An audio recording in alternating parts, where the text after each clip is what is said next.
What's good, my people? Welcome into Buckets, Action Network's NBA daily betting podcast presented by FanDuel. I am your host, Sean Little, with my guy on a Thursday. You know the crew. JD Joe Delera is in the house. This is what we're going to do. It's a small slate. We only got a couple games to break down for the Thursday NBA day. JD is going to give me his best bet. I'll give mine, and then we're off and running. JD, how you doing? All right, dude, I'm doing well. Just got to get those last minute things done before Christmas, before we get to watch all these games Yeah, on bro. Christmas I Day. definitely have a few more gifts I need to grab, and Oh, dude, yeah. I'm going New York to Chicago. It's supposed to be a crazy snowstorm, so I got a couple things I definitely got to get done. But we got to get business done first. Give me your best bet for Thursday. All right, so we're looking at Zion over 36 and a half points and rebounds, and Zion double at plus 180. So it's we're getting a little plus money action here. What do you got? I'm looking at the total here in this matchup. San Antonio Spurs, New Orleans Pelicans under 230 and a half right now. That's what I see it as we record this Wednesday evening. That's my play. All right, let's jump into it. Zion Williamson, always fun dude to play props with. Talk to me about why you're playing the over.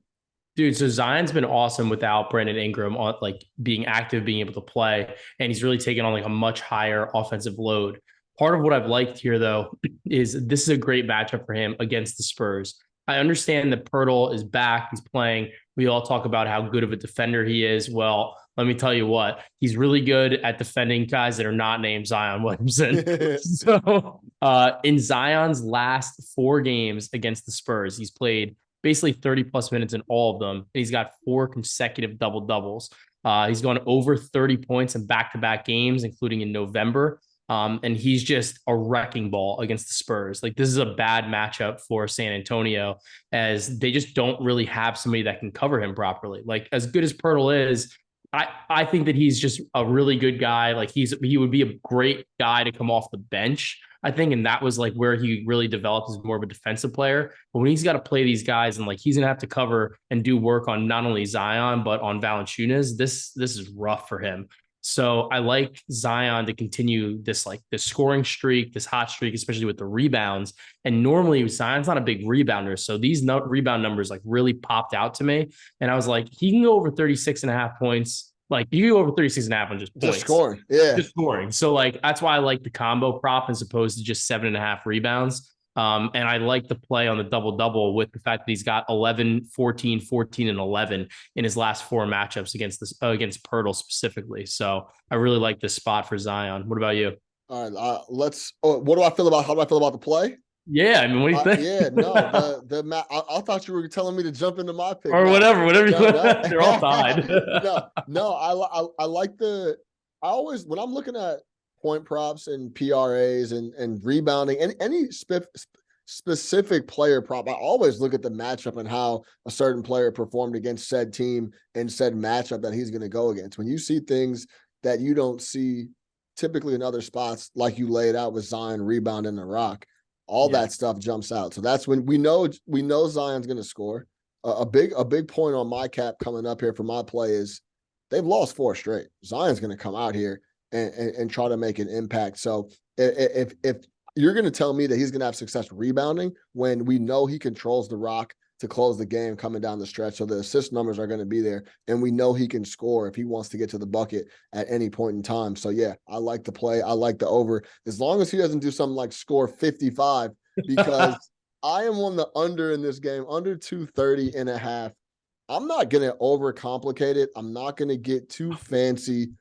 Keldon Johnson for the Spurs is going to be, he's doubtful. He went from out to doubtful, so keep an eye on that. I would say if he does end up playing, which I don't think he will, this might have a different cap. But with him out, the Pelicans losing four straight, I really like this spot for the physical, big agitators, whatever you want. I don't. There's so many adjectives you can call the Pelicans, but on the defensive end, they get physical, they bother you, and this is a really good spot with the Spurs missing their premier scorer in Keldon Johnson, who I actually really like. Free Keldon Johnson, get him out of San He's Antonio. your boy. Yeah, that's my guy, man.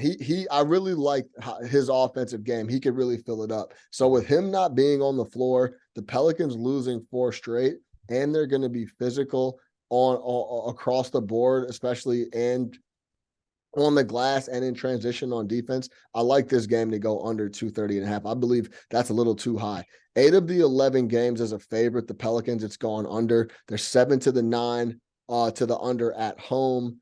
And on the flip side, when the Spurs are underdogs, it's only 14-14. It's split right down the middle. I think this is a good spot where the Pelicans come out, play tough D, try to make a statement after losing 4 straight, and some embarrassing losses in Utah as well. These weren't games that they should have lost. They're going to get back home, get busy, put the clamps on the Spurs. 10.5, where this number sits right now, was a little too rich for my blood. I haven't seen any team totals that I really liked, so I'm going overall game under 230.5. Hey, man, I think that's great. And it's kind of one of those things. Literally, I feel like such an idiot. We're recording this now, and I just got the news that Zion is actually out with health and safety protocols. News literally broke as soon as I finished my cap. So we're going to be, this is a little bit of an interesting situation here. Yeah. But I do think that the way that you pivot off of this is obviously that Jonas Valanciunas is going to get more minutes. But the guy that I'm looking at is honestly Dyson Daniels has been playing pretty good. He's got 4 games without Zion Williamson this season. And in those games, he's played about 20 minutes a game. So this could be a good opportunity against the Spurs team that probably, obviously isn't going to, be able to beat anybody's doors off. But this is a good opportunity for him to maybe pick up some stats, maybe get some points, maybe get some rebounds. So I'll be looking at some Dyson Daniels props. And honestly, it's great for your under too if Zion's not playing. Yeah, absolutely. And I think this is a good learning moment to where there's still a lot of information and things that JD Joe laid out about Zion. Make sure you look at your matchups when you're looking at player props, who they're going to be playing against, how they've done against them historically. If a guy doesn't rebound typically, and you pull up the sheet on that matchup, for whatever reason, he rebounds a lot better against Pirtle than he does other guys. That's stuff that jumps off the stat sheet, and that's stuff that you can attack when you're trying to bet player props. Hey man, news breaks when you're doing these podcasts. That's how it goes. But yeah, there's always different opportunities. I'm gonna stick with my under 230.5. I like that spot. I think they lean on the Spurs and beat those guys up pretty good. Be on the lookout for that. The other matchup, Washington at Utah.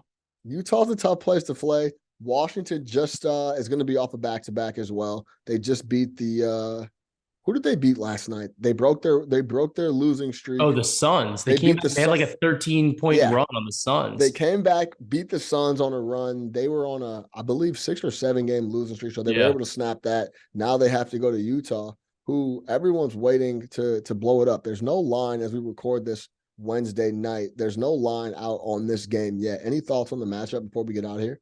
Yeah, I think I was fetching something like a 6 or something like that, but that's kind of where I think it should be around anyway. Look, the Jazz, like I feel like their offense is still good. Like the offense is still churning out points, but this is a tough spot because Utah really they just don't have much on the interior. This could be a game where, maybe Porzingis has a decent game because they struggle to defend him like inside and out. It's tough. So they lose. Porzingis is going to be out. So he's out, but then now Brad Beal's back in the fold as well. Fair. So it's an interesting spot. Yeah, it's a tough matchup. I guess I would lean with Washington, but I don't have a great feeling or lean on this game. Yeah, it's an interesting spot. Honestly, there's not a lot of teams where I feel comfortable playing Utah. They make a lot of teams very uncomfortable, and night in, night out, you could tell that by the line and kind of what people come up with and what the bookmakers put out there on Utah. They're for example, they played a game against the Pelicans on 12-15. They won 132-129. That went to overtime. And then the next night, they put up 97 points in a loss. Then they put up 99 points in a loss. These are the next 2 games for the Utah Jazz, them being on the road against tough opponents. But they're just a tough team to gauge. It's because they shoot so many threes. Like the variance is there. And honestly, variance is big. With the Jazz, like I don't think of the Jazz as a particularly good 3-point shooting team. Like they are, but I don't think any of the individual players themselves are necessarily the best. So it's like you're betting on volume there and like the math issue, but like the guys, it's not like they have Curry, Clay, whatever, like shooting. Like they have just like essentially like a bunch of journeymen shooting a lot Yeah. of threes. So it makes it a little bit more unpredictable. And I think that's why you get these like wonky spreads with them. And it's really tough to gauge.